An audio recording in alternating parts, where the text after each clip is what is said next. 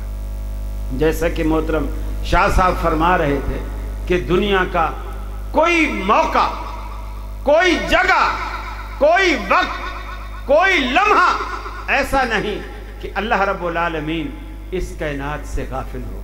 وہ ہمہ وقت، ہر وقت آپ کی پکار کو، آپ کی دعاؤں کو سنتا ہے۔ حتیٰ کہ یونس علیہ السلام نے اندھیروں میں جا کر اپنے رب کو پکارا تو رب العالمین اس کی پکار سے بھی غافل نہیں تھا۔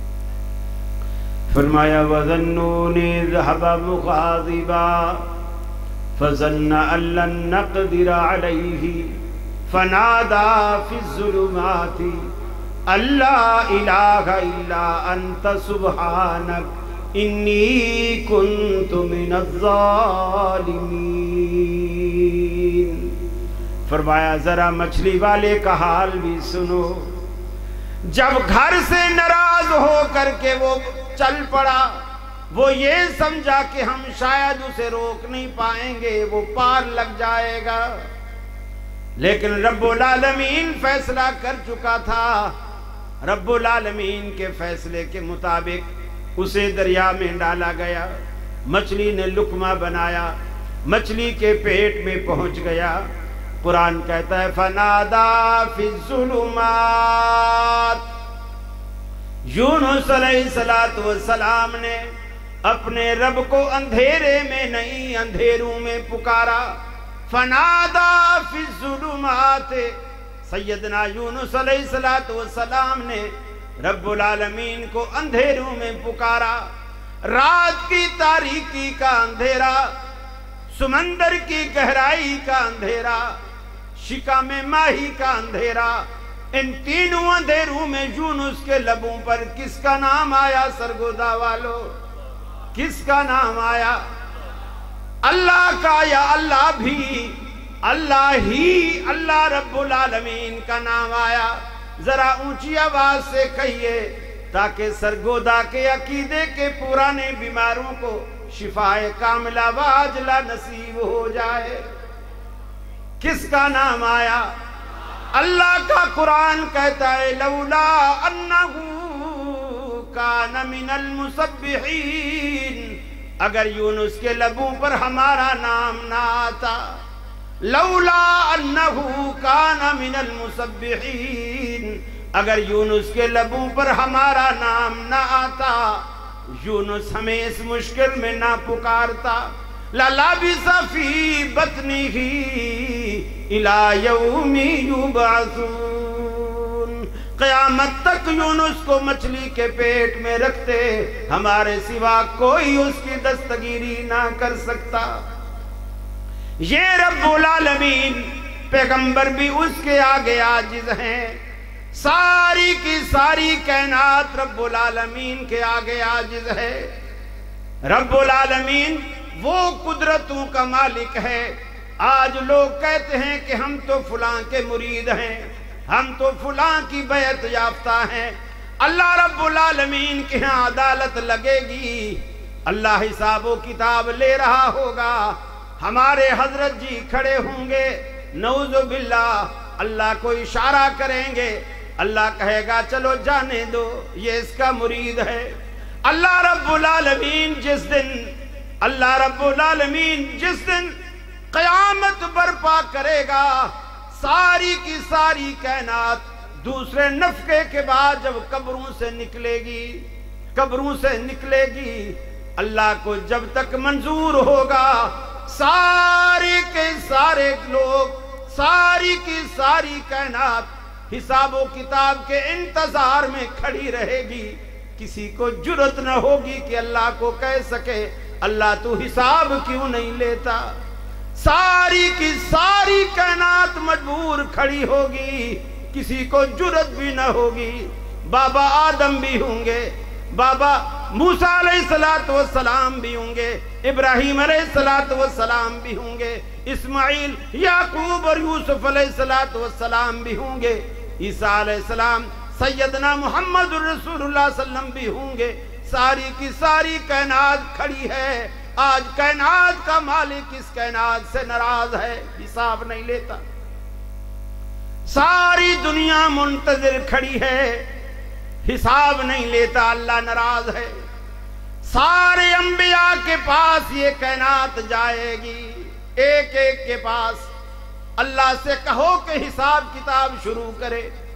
ابھی جنت اور دوزخ میں جانے کی بات ہی نہیں ہے، اللہ حساب ہی نہیں لیتا۔ ایک دن 50,000 سال کے برابر ہو گیا، لوگ انتظار میں کھڑے ہیں، اللہ حساب نہیں لیتا۔ اللہ سے کہو کہ حساب لے، کسی کی ہمت نہیں پڑ رہی۔ آخر عیسیٰ علیہ السلام فرماتے ہیں لوگوں ادھر ادھر بھاگنے کی ضرورت نہیں، محمد الرسول اللہ صلی اللہ علیہ وسلم سے درخواست کرو۔ ارے اس وقت بھی تو آؤ گے، اس وقت بھی تو آؤ گے، ان کے جھنڈے تلے تو آج سے کیوں نہیں؟ اس وقت بھی تو آؤ گے، آج سے یہ عادت کیوں نہیں ڈال لیتے؟ اللہ کے حبیب فرماتے ہیں ساری کی ساری کائنات میرے پاس آئے گی، میں اللہ رب العالمین کے حضور سجدے میں گر جاؤں گا۔ وہ دعائیں اللہ مجھے اس وقت سکھلائے گا، اس وقت رب العالمین سکھلائے گا، میری زبان پر وہ دعائیں جاری ہوں گی، میں رب العالمین سے درخواست کروں گا، وہ درخواستیں کرتا رہوں گا۔ اللہ کی رحمت جوش میں آئے گی اور اللہ کہے گا ارفع راسک یا محمد، اے محمد صلی اللہ علیہ وسلم سر اٹھائیے، سل توڑتا مانگیے، دامن پھیلائیے، جھولیاں بھر دی جائیں گی، مانگیے نوازا جائے گا۔ اللہ کے حبیب سے کہا جائے گا اللہ کے رسول آج مانگیے، اس لیے کہ پوری کی پوری کائنات میں، اس بھری کائنات میں آپ سے بہتر مانگنے والا کوئی نہیں اور مجھ سے بہتر دینے والا کوئی نہیں۔ اللہ کے حبیب مانگیں گے، اللہ رب العالمین عطا کرے گا۔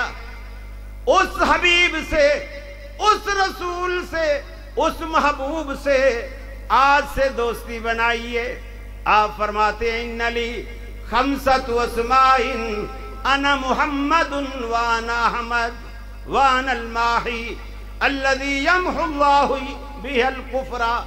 اللہ نے میرا نام ماہی بھی رکھا ہے جس کے ذریعے کفر اور شرک اور بدعات کو مٹاتا ہوں۔ انا الحاشر، اللہ نے میرا نام حاشر بھی رکھا ہے۔ الذی یحشر الناس علی قدمیہ یوم القیامہ، قیامت کے دن میرے قدموں کے نشان پہ رب العالمین ساری کی ساری کائنات کو میدان معاشر میں جمع کرے گا۔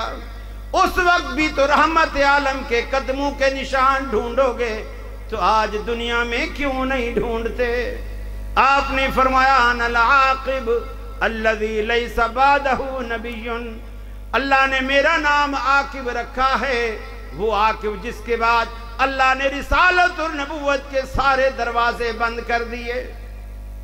آپ نے فرمایا میرے بعد اگر نبوت کی کوئی گنجائش ہوتی، میرے بعد نبوت کی کوئی گنجائش ہوتی، عمر ضرور اس دروازے سے داخل ہوتا، عمر ضرور پیغمبر ہوتا، لیکن عمر پیغمبر نہیں بنا، اس لیے کہ اللہ نے نبوت اور رسالت کے دروازے بند کر دیے، تو اللہ رب العالمین کے پیغمبر صلی اللہ علیہ وسلم کی جو زندگی ہے اور جو اللہ رب العالمین کی توحید ہے، یہ صحابہ کرام کی زندگیاں ان دونوں چیزوں سے معمور تھی، دونوں چیزوں سے بھری ہوئی تھی۔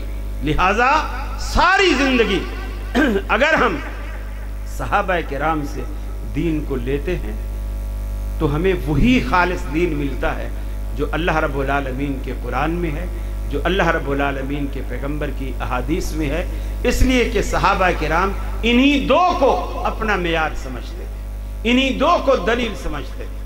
صحابہ کے بڑے بڑے اختلاف بھی انہی دو باتوں پہ ختم ہوتے ہیں، حتیٰ کہ صحابہ کرام کا نبی مکرم کے رخصت ہونے کے بعد جو سب سے پہلا اور سب سے بڑا اختلاف ہوا وہ یہ اختلاف ہوا کہ عمر تلوار نکال کر مسجد نبوی میں کھڑے ہو گئے کہ خبردار اگر کسی نے کہا کہ اللہ کے رسول فوت ہو گئے ہیں تو میں اس کی گردن مار دوں گا۔ یہ ایک بڑی عجیب بات تھی جو اللہ تبارک و تعالیٰ کے رسول صلی اللہ علیہ وسلم نے فرمائی، حضرت عمر نے فرمائی کہ اگر کسی نے کہا کہ اللہ کے رسول فوت ہو گئے تو میں گردن مار دوں گا۔ سارے صحابہ خاموش بیٹھے ہیں، حضرت عمر تلوار لے کے کھڑے ہیں، ابو بکر صدیق آتے ہیں، پہلے حجرہ اقدس میں جاتے ہیں، چہرہ انور سے چادر ہٹاتے ہیں، پیشانی کا بوسہ لیتے ہیں، پھر مسجد میں آتے ہیں اور مسجد میں آ کر ممبر پہ چڑھ جاتے ہیں، عمر فاروق کی کوئی پرواہ نہیں کرتے ہیں، ممبر پہ کھڑے ہو کر کہتے ہیں کہ لوگوں سنو، من کان یعبد اللہ فإن اللہ حی لا یموت، جو بندہ اللہ رب العالمین کی عبادت کرتا ہے وہ سن لے اس کا معبود زندہ ہے، ایسا زندہ ہے کہ لا یموت، اس پر کبھی موت نہیں آئے گی۔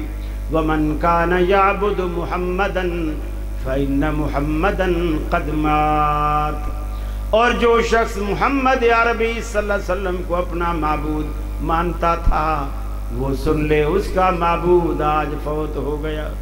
صحابہ کرام نے دونوں کے دعوے سنے، ابو بکر کا دعویٰ بھی سامنے ہے کہ اللہ کے حبیب فوت ہو گئے، عمر کا دعویٰ بھی سامنے ہے اللہ کا نبی فوت نہیں ہوا۔ صحابہ کس کی بات مانے کس کی بات نہ مانے؟ ابو بکر بھی درجے میں کم نہیں، عمر بھی رتبے میں کم نہیں، صحابہ نے کس کی بات کو مانا؟ صحابہ کرام نے کبھی کسی شخصیت کو ترجیح نہیں دی، سارے صحابہ مسجد نبوی صحابہ کرام کے وجود سے بھری پڑی ہے، وہ انتظار کر رہے ہیں دونوں دعووں میں سے دلیل کس کے پاس ہے۔ صدیق اکبر نے قرآن پڑھنا شروع کیا، وما محمد الا رسول قد خلت من قبله الرسل افإن مات او قتل انقلبتم على اعقابكم۔ محمد عربی صلی اللہ علیہ وسلم بھی ایک رسول ہیں، جس طرح آپ سے پہلے رسول آئے وہ بھی آئے اور چلے گئے، اللہ کے رسول بھی چلے جائیں، فوت ہو جائیں یا قتل ہو جائیں، کیا تم دین سے ہٹ جاؤ گے؟ پھر فرمایا انک میت وانہم میتون، اللہ کا قرآن کہتا ہے حبیب آپ بھی مرنے والے ہیں، اور یہ جو بے ایمان بدبخت دن رات آپ کی موت کی دعائیں کرتے ہیں یہ بھی مرنے والے ہیں۔ افإن مت فہم الخالدون، اگر آپ فوت ہو جائیں تو یہ کب تک رہیں گے؟ یہ بھی تو مر جانے والے ہیں۔ یہ دلائل کے انبار لگائے تو صحابہ کہتے ہیں کہ ہمیں بات سمجھ میں آ گئی، حضرت عمر کی بے نیام تلوار بھی نیام میں چلی گئی، ان کو بھی مسئلہ سمجھ آ گیا۔ صحابہ کرام نے اختلاف مٹانے کا ہمیں سلیقہ سکھایا، جب بھی تمہارے اندر اختلاف ہو یا اسے اللہ کے قرآن پہ پیش کرو یا نبی کے فرمان پہ پیش کرو۔ نعرہ تکبیر، شان مصطفیٰ، عظمت مصطفیٰ، مسلک حق، مسلک اہل حدیث، اہل حدیث کے دو اصول، عظمت صحابہ۔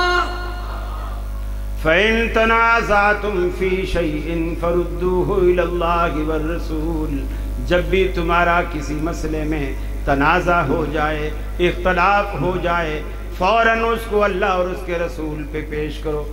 ایک مثال دے کر کے بات کو ختم کروں گا۔ رحمت عالم کے دنیا سے رخصت ہونے کے بعد جو دوسرا بڑا اختلاف ہوتا ہے، خلیفہ کون بنے گا، خلیفہ کون بنے گا، کسے خلیفہ بنایا جائے۔ بعض کہتے ہیں مہاجروں کو خلیفہ بنایا جائے، بعض کہتے ہیں انصار میں سے خلیفہ بنایا جائے، لیکن صحابہ کرام کے اس اختلاف میں تیسرا گروہ پیدا ہوا کہ میاں ایک خلیفہ مہاجر بنا لو، ایک خلیفہ انصاری بنا لو، مسلمانوں کو ہمیشہ کے لیے دو لخت کر دو۔ لیکن صحابہ کرام کو اللہ کے رسول کی حدیث یاد آئی، آپ نے فرمایا تھا لَعِمَّةٌ مِّنَ الْقُرَيْشِ، خلافت ہمیشہ قریش کے پاس رہے گی، امامت قریشیوں کا حق ہے۔ حضرت عمر نے ابو بکر کا ہاتھ پکڑا، اپنا ہاتھ اس میں رکھا، صحابہ کرام ایسے بیعت کے لیے ٹوٹ پڑے جیسے شہد کے چھتے پر مکھیاں ٹوٹ پڑتی ہیں، اس طرح اس کی بیعت ہوئی۔ تو گویا صحابہ کرام نے بتا دیا کہ اختلاف جب بھی ہوگا اس کو مٹانے کا یہی طریقہ ہے، یا تو قرآن سے اس کا حل ہوگا یا نبی کریم کی زندگی سے اس کا حل ہوگا۔ اور آج یہی ہماری دعوت ہے، یہی ہمارا مقصد ہے، یہی ہمارا دستور ہے، ہماری کانفرنسوں کا، جلسوں کا یہی اصل مقصود ہے کہ لوگوں اپنے اختلافات مٹاؤ قرآن اور سنت کے ذریعے۔ وآخر دعوانا ان الحمدللہ رب العالمین۔ السلام علیکم۔